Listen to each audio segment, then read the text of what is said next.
President Obama just touched down in Dallas, Texas, amidst a growing humanitarian crisis at our border with Mexico.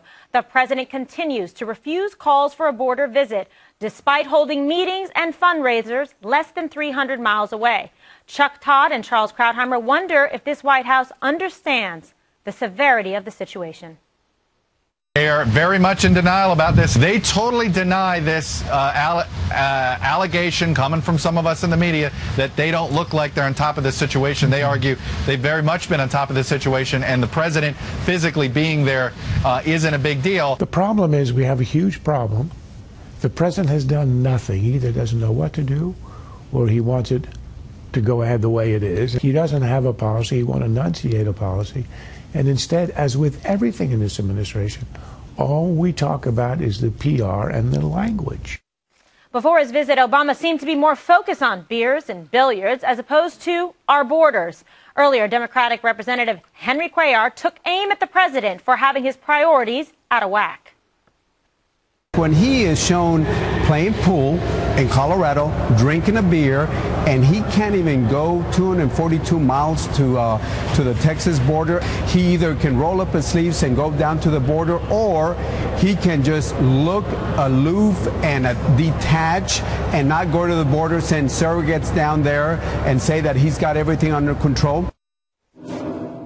All right, so here we've got a president who apparently is quite good at billiards and beers, but borders seeming to have a little bit of a struggle with it, Bowling.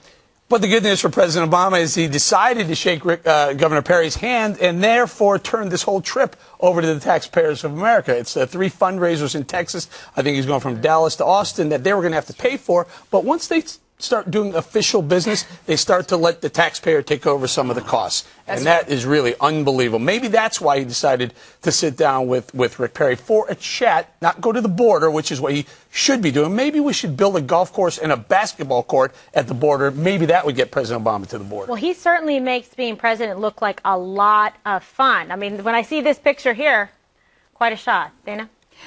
I think what they're trying to do is just let President Obama be Obama. Like, they had a plan for this summer. They were going to have President Obama go out and meet people that had sent him letters. I thought that was actually a pretty good PR move because they've been able to build some stories around it and official events as they go through the summer months before the president goes on vacation in August.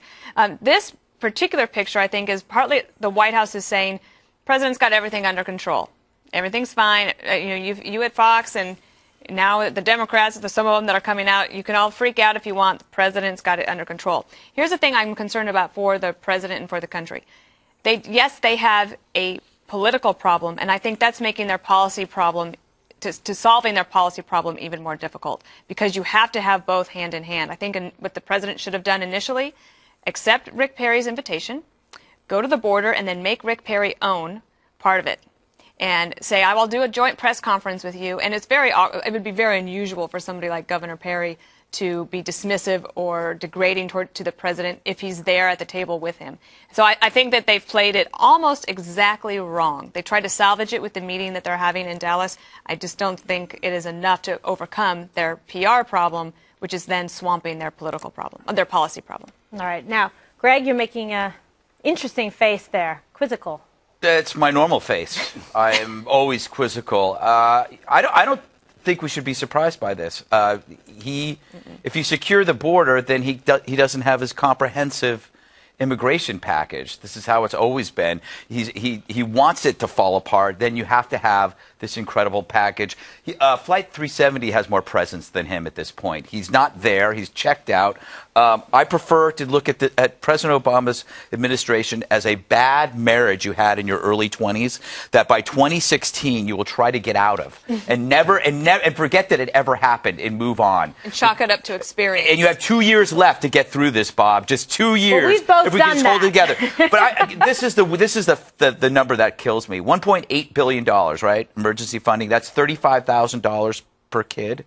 Some of them are gang members. The good news is some of them are adorable, so that's okay. But we're paying a lot of money for what could have been preventable, but it doesn't matter because we wanted to have this happen. Double that. Well, $3.7 billion, yeah. 74,000 if you go by 50,000 kids. Yeah, I could straighten this all out. I could straighten this all out for you because, first of all, to start with, You're lucky you missed this, but Dana was trying to clear something out of her teeth with a newspaper. My God! And it didn't work. And That was really charming, Bob. Wow, you are just like you're an amazing. And by the way, it is called pool. It is not billiards. Billiards don't have pockets. The other thing is, I think the White House screwed up here. You really must not have talking points. You're making up stuff now. Listen, I do. If I were the advance man for the president, I would send him to the border. And since in Texas you can carry a gun without having to have a permit, and what he should do is go out and round up about 10 8-year-old girls and put them out in the desert with a half a thing of water each, and say, "Make it back home. Yes, you can, you wusses." That's what he ought to do. Or he could go dig a fence pole, a post for a fence that they're building there, and he could sing Old Man River. There's some things he could really do there that are really going to make a difference. Are you kidding me? Do you think it matters one way or another? First of all, has anybody asked Rick Perry how many times he's been down there? Or how many times has he been to his ranch trying to get the rest of the racist signs off of it? Okay, Bob, that's uncalled for. Rick Perry is going to be on handy, I think, tomorrow night from the border. So he's been there, he's going to be there. You know, Henry Cuellar is a Democrat who said basically this could be President Obama's Katrina. He's also the one who said this morning on Fox and Friends that after he made that comment, he was told to pipe down, shut up, and he took his marching orders from him. By the way, where's his congressional district? I'm just curious. Florida. Where is he? I don't know. Florida? I don't know. Where is it? They'll tell us in a second. Texas. All right. So, but he was. So what's wrong with that? That's where the border. No, that's right.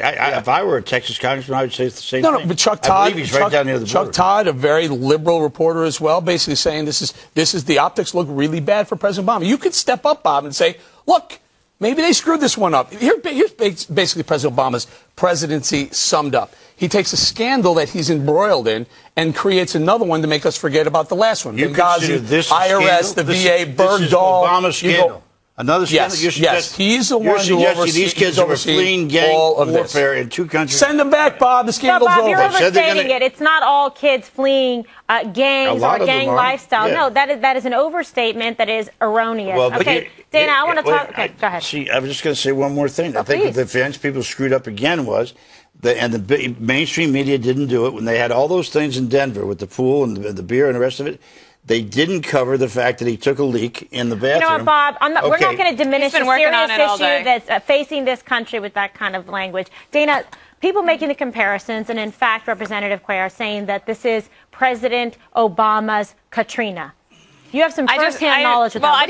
Well, I reject that comparison if you're looking at it apples to apples, because Hurricane Katrina was a natural disaster that turned into 800 people died. The city was destroyed. I don't think it is fair to compare the two. However, I think what Cuellar means, I think what the congressman means, and it's a warning shot from a friendly source on the ground to President Obama, a White House that he has tried to work with and that he's probably voted for along with in the Congress several times throughout the last 6 years, he was trying to help him avoid a political crisis that will make any sort of policy improvement almost impossible. I think that is the comparison that they're making to Katrina. This is regarding the decision that was made that was a mistake to have the President Bush, fly from San Diego back to Washington, D.C. and not stop in Louisiana. There were reasons for it. The people on the ground, law enforcement said we need our first responders to be actively working to rescue people. That was why that decision was made, to have the President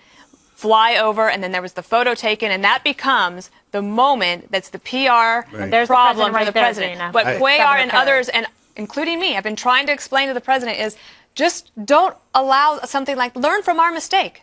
You know, do it better, and just go. But shouldn't that be the mature approach when you're trying to act in the best interest of the country instead of blaming and going back to all these other things and blame Bush? I don't think it has anything to do with Katrina. It's a entirely different situation. But the question I have, again, as I always ask you people, is, first of all, taking a president of the United States into a situation like that is a huge chaos. It takes a lot of resources to do it. And what would he do?